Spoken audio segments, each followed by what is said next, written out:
আসসালামু আলাইকুম। HSC 26 batch, তোমাদের বোর্ড এক্সাম হচ্ছে 2 জুলাই। তো তারই পরিপ্রেক্ষিতে 60 দিনের ভিতর তোমরা কীভাবে সকল টপিক কাভার করে এই বোর্ড এক্সামে গোল্ডেন প্লাস পেতে পারো অ্যান্ড পরবর্তীতে এডমিশন টাইমেও একটা ভালো প্রিপারেশন সিকিউর করতে পারো, সেটা নিয়ে আলোচনা করব। তো আজকে আমি বেসিক্যালি করব কি, তোমাদের সাবজেক্ট ওয়াইজ কীভাবে প্রিপারেশন নিলে বেটার হয় সেটা নিয়ে আর কি আলোচনা করব। এখন ফার্স্টই হচ্ছে ম্যাথ নিয়ে, ঠিক আছে? ম্যাথের জন্য তোমার সূত্র মুখস্থ করা একদম মাস্ট। তোমরা সূত্রের ডেরিভেশন প্রথমে দেখতে পারো চাইলে, বাট সূত্র ডেরিভেশন দেখলেও মুখস্থ তারপর করতেই হবে। তোমার সূত্র যদি মনে থাকে, তুমি জাস্ট প্লাগ অ্যান্ড প্লে, অর্থাৎ তুমি সূত্রে জাস্ট মান বসাইলা অ্যান্ড অ্যান্সার পেয়ে গেলা। এই জিনিসটা কিন্তু ফিজিক্সের ক্ষেত্রে আরও বেশি হয়। কারণ কি, ফিজিক্সে তুমি হয়তো বলতে পারো যে কোয়েশ্চেন অনেক ইউনিক হয়, বাট কোয়েশ্চেন তোমার ওই সূত্রের ভিতর থেকেই হয়। তোমরা যদি সূত্রগুলো ভালো মতো ক্লিয়ার থাকে অ্যান্ড সূত্রগুলো যদি কোথায় কি ইউজ করতে হয়, ইউজ কেসগুলো তোমাদের কাছে ক্লিয়ার থাকে, তাহলে তোমরা ম্যাথ অ্যান্ড ফিজিক্স এই দুইটায় যে কোনো দিন ভালো রেজাল্ট করতে পারবে। আর অবভিয়াসলি বোর্ড এমসিকিউ ম্যাথের জন্য খুবই ইম্পর্টেন্ট প্র্যাকটিস করা। কারণ কি, ম্যাথে তোমার এমসিকিউ নিয়েই কিন্তু তোমাদের যত স্টুডেন্টরা আসো সবাই প্যানিক থাকো। কারণ কি, 25 মিনিটে 25টা এমসিকিউ সলভ করা লাগতেছে ম্যাথে। কিন্তু আমরা সাধারণত এডমিশন সিজনে করি কি, যে আমরা কেমিস্ট্রি থেকে টাইম সেভ করি, যেটা আমরা ম্যাথে ইমপ্লিমেন্ট করি। বাট এখন বোর্ড এক্সামে কিন্তু তোমার ম্যাথ একটা ইন্ডিভিজুয়াল এক্সাম, যেখানে তোমরা 25 মিনিটে তোমাদের 25টা এমসিকিউ ম্যাথের দাগাতে হবে, যেটা কিন্তু আসলে খুব সহজ কিছু না। তোমরা প্র্যাকটিসের মাধ্যমে এটা আর কি তোমাদের নিয়ে আসতে হবে। ডেইলি তোমরা ধরো টেস্ট পেপার থেকে কলেজের কোয়েশ্চেন সলভ করতে পারো, তবে যাদের ধরো প্রিপারেশন খারাপ আছে তোমরা চাইলে বোর্ড এক্সামের কোয়েশ্চেনগুলো সলভ করতে পারো। এই জন্য আসলে টেস্ট পেপারের চেয়ে আমি সাজেস্ট করবো যে ওই এসিএস বা উদ্ভাসের বইগুলো তোমার তোমার জন্য বেটার হতে পারে অল্টারনেটিভ হিসাবে। আর তুমি যদি ম্যাথে A+ পাইতে চাও, দেখছো আমাদের সময় কিন্তু কোয়েশ্চেন খুব বেশি সহজ আসে নাই যে তোমাদের আমি আশ্বাস দেবো সব অধ্যায় না করলেও ম্যাথে A+ পাইতে পারবা। তো আমি বলবো ম্যাথে A+ পাইতে হলে তোমাদের মোটামুটি সব অধ্যায়ের উপর নলেজ থাকা লাগবে। কারণ কি, ম্যাথের অধ্যায়গুলো কিন্তু ইন্টারকানেক্টেড। আমাদের শর্ট সিলেবাস ছিল, কিন্তু তারপরও ম্যাথে ভালো করার জন্য আমাদের ফুল সিলেবাস পড়তে হয়েছে ম্যাথে। তো বলবো ম্যাথে যদি তোমাদের A+ সিকিউর করতে হয়, তোমরা সকল অধ্যায়গুলো অ্যাটলিস্ট যেন ইজি কোয়েশ্চেনগুলো ওই অধ্যায়ে পারো। কারণ কি, হইতে পারে তুমি যে অধ্যায়ে কনফিডেন্ট, ডিফারেন্সিয়েশন, তাইলে এই চ্যাপ্টারটা দিয়ে যে কোয়েশ্চেন করতেছে সে এমন কঠিন কোয়েশ্চেন করলো যে ধরো এডমিশন স্ট্যান্ডার্ড কোয়েশ্চেনের চেয়েও কঠিন হয়ে গেল, তখন কি করবা? তখন তো আসলে কিছু করার নাই। তাও এরপর দেখলা ত্রিকোণমিতি থেকে এমন একটা ইজি কোয়েশ্চেন করলো যেটা সবাই পারে, বাট তোমার রিভাইজ দেওয়া নাই, তুমি পারলা না। আবার ইন্টিগ্রেশন অনেকেই স্কিপ করো। আমি বলবো কি, ইন্টিগ্রেশনের যে ইজি কোয়েশ্চেনগুলো আছে, যেগুলো ধরো এই 10.1-এর 10.2-এর এই কোয়েশ্চেনগুলো ক্লিয়ার রাখো, তাহলে তুমি ইন্টিগ্রেশনের secure number and number at least পারবা। হয়তো তুমি 4 মার্ক সাইডে আসতেছো, বাট এই 4 মার্ক আসলে তোমার রেজাল্টের উপর তেমন বেশি ইফেক্ট ফেলবে না, বুঝতে পারছো? তো আমি বলবো ম্যাথের জন্য তোমাদের ফার্স্ট অফ অল সূত্রগুলো একদম নখদর্পণে থাকতে হবে। তারপরে হচ্ছে প্রচুর পরিমাণে বোর্ডের এমসিকিউ প্র্যাকটিস করতে হবে অ্যান্ড সিকিউ প্র্যাকটিস করতে হবে। এবং 80+ মার্ক যদি তোমাদের সিকিউর করতে হয়, তাহলে সব চ্যাপ্টারের উপর আইডিয়া থাকতে হবে। আচ্ছা, এরপর হচ্ছে ফিজিক্স নিয়ে বলি। ফিজিক্স নিয়ে হচ্ছে ফিজিক্সে ধরো ভেক্টর, নিউটনিয়ান মেকানিক্স, গতিবিদ্যা, এই চ্যাপ্টারগুলো কিন্তু ইন্টারকানেক্টেড। এগুলো কিন্তু মিক্স করে কোয়েশ্চেন আসে, আবার কাজ ক্ষমতা শক্তি থেকেও আর কি মিক্স করে দিতে পারে। তো এই চ্যাপ্টারগুলো হচ্ছে তুমি যদি পড়ো, তাইলে তোমার মোটামুটি 3 থেকে 4টা সিকিউর হয়ে যায়। তো আমি বলবো যে এই ইন্টারকানেক্টেড চ্যাপ্টারগুলো তোমরা এমনভাবে পড়বা যেন সবগুলো চ্যাপ্টার নিয়েই তোমাদের ভালো আইডিয়া থাকে। কারণ কি, এই চ্যাপ্টারগুলো যদি তুমি ধরো একটা স্কিপ করলা, তো ধরো তোমার সৃজনশীলের নাম্বার আসলো গতিবিদ্যা থেকে, নাম্বার আসলো নিউটনিয়ান মেকানিক্স থেকে, নাম্বার আসলো কাজ ক্ষমতা শক্তি থেকে। এবার তুমি কি করবা? তাহলে তো তোমার কিছু মার্কস সাইডে আসতে হইতেছে। তো আমি বলবো যে এই চ্যাপ্টারগুলো ইনিশিয়াল চ্যাপ্টার, তোমরা আসলে এই চ্যাপ্টারগুলো খুব ভালোই পারো। ভেক্টর, নিউটনিয়ান মেকানিক্স, গতিবিদ্যা অ্যান্ড হচ্ছে কাজ ক্ষমতা শক্তি, এই 4টা চ্যাপ্টার তোমরা অবশ্যই পড়ে যাবে। কারণ কি, এগুলো হচ্ছে তোমাদের ইঞ্জিনিয়ারিংয়ের বেসিক। যারা ধরো ইঞ্জিনিয়ারিং পড়তে চাও সামনে, তারা এই চ্যাপ্টার স্কিপ করার কথা ভুলেও চিন্তা করো না। আর যারা মেডিকেল অ্যাসপিরেন্ট, তোমরা তো আসলে ফিজিক্স নিয়ে তেমন বেশি পরবর্তীতে কাজ করবে না। তো তোমাদের নিয়ে সাজেশন থাকবে যে তোমরা অ্যাটলিস্ট বোর্ডের সিকিউ অ্যান্ড এমসিকিউগুলো খুব ভালোভাবে সলভ করো, যেন আর কি এই বোর্ড এক্সাম যেন তোমাদের রেজাল্টে হ্যাম্পার না করে। কারণ কি, তোমাদের জন্য A+টা কিন্তু খুবই ইম্পর্টেন্ট। মেডিকেল এক্সামের মার্ক কিন্তু এই বোর্ড এক্সামের জিপিএর উপর ডিপেন্ডেন্ট, ঠিক আছে?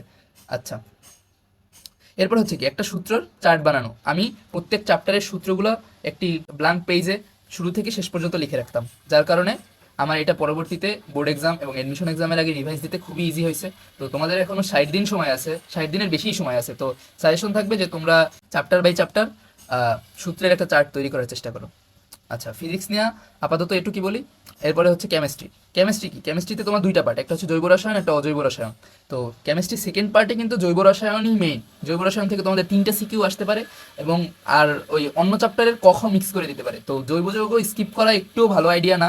তো জৈব যৌগে আসলে তোমার বিক্রিয়া মুখস্থ করা ছাড়া উপায় নেই। কিন্তু বিক্রিয়ার মেকানিজমগুলো যদি তোমরা একবার দেখো, তারপর যদি বিক্রিয়াগুলো বুঝতে পারো, এরপর তোমাদের জন্য মুখস্থ করাটা সহজ হবে। তো আমাদের আসলে মেইন স্ট্র্যাটেজি হচ্ছে কি কিভাবে সহজে আর কি মনে রাখা যায়, সহজে মুখস্থ করা যায়। মুখস্থ আমাদের at the end of the day করাই লাগবে, বাট তুমি যত ইফিসিয়েন্টলি এটা আর কি নিজের ভিতর আত্মস্থ করতে পারো তত ভালো। আচ্ছা, আর হচ্ছে এমসিকিউতে কিন্তু কেমিস্ট্রিতে নাম্বার পাওয়া বেশি ইজি সিকিউর তুলনায়। কারণ কি সিকিউ হচ্ছে তুমি কেমিস্ট্রিতে, এটা আসলে একটু কন্ট্রোভার্সিয়াল, বাট আমার মনে হয় কেমিস্ট্রিটা আসলে একটু ব্যাখ্যা নির্ভর সাবজেক্ট। কারণ কি ধরো 3 নাম্বার অধ্যায় আছে মৌলের পর্যায়ভিত্তিক ধর্ম, এই চ্যাপ্টারটা কিন্তু ঘ নাম্বারে টিচার চাইলে 1 মার্ক কাটতে পারে। সাধারণত কাটে না, বাট চাইলে কাটতে পারে। কারণ কি এটা ব্যাখ্যামূলক, হয়তো টিচার বলবে আমার এই ব্যাখ্যাটা পছন্দ হয় না, তো তোমার 1 মার্ক কাটে দিল। তো কেমিস্ট্রির এমসিকিউতে তোমাদের বেশি ফোকাস দিতে হবে, কারণ এমসিকিউতে তো আর হইলে কাটতে পারবে না। এমসিকিউতে যেন তোমরা 25-25 পাও, তারপর ধরো রিটেনে যদি তোমরা 5-6 মার্ক কমও পাও, তাতেও তো আসলে প্যারা না। এরপর হচ্ছে জীববিজ্ঞান। জীববিজ্ঞান নিয়ে সাজেশন থাকবে ডায়াগ্রাম মাস্ট, অ্যান্ড অবভিয়াসলি তুমি বৈজ্ঞানিক নামগুলো মুখস্থ করতে পারো। এগুলো লিখলে টিচাররা খুশি হয় যে এই ছেলে আসলে লেখাপড়া করছে, যে বৈজ্ঞানিক নামগুলো বলতে পারতেছে। আর হচ্ছে তুমি সিকিউতে আসলে 6 নাম্বার তোলা খুবই ইজি বায়োলজির ক্ষেত্রে। তুমি জাস্ট যদি বাংলায় যেভাবে রচনা লিখতা, বানাই লিখতা, ওইভাবে লিখলেই মোটামুটি হয়ে যায়। আর তার উপর যদি তুমি একটা ডায়াগ্রাম দাও, তোমাকে 8 থেকে তো 9 নাম্বার ইজিলি দিয়ে দেবে। তো আমার বায়োলজির স্ট্র্যাটেজি ছিল যে আমি জাস্ট বোর্ড স্ট্যান্ডার্ড পড়বো। আমি অ্যাডমিশনে বায়োলজির জন্য আমার কোনো প্যাশন নাই, তো আমি জাস্ট বোর্ড স্ট্যান্ডার্ড সিকিউগুলো যে আছে সেগুলো আমি টেস্ট পেপার দিয়ে সলভ করতাম। অ্যান্ড এসিএস এর যে কম্প্যাক্ট সিরিজের বই আছে, তারপরে ধরো উদ্ভাসের যে কোয়েশ্চেন ব্যাংক আছে, একাডেমিক কোয়েশ্চেন ব্যাংক আর কি, আমি এগুলো একদম থ্রুলি সলভ করছি। আর একটা কন্ট্রোভার্সিয়াল ওপিনিয়ন দিই, আমি আসলে আজমল স্যার বা হাসান স্যারের বই রিডিং পড়ি নাই।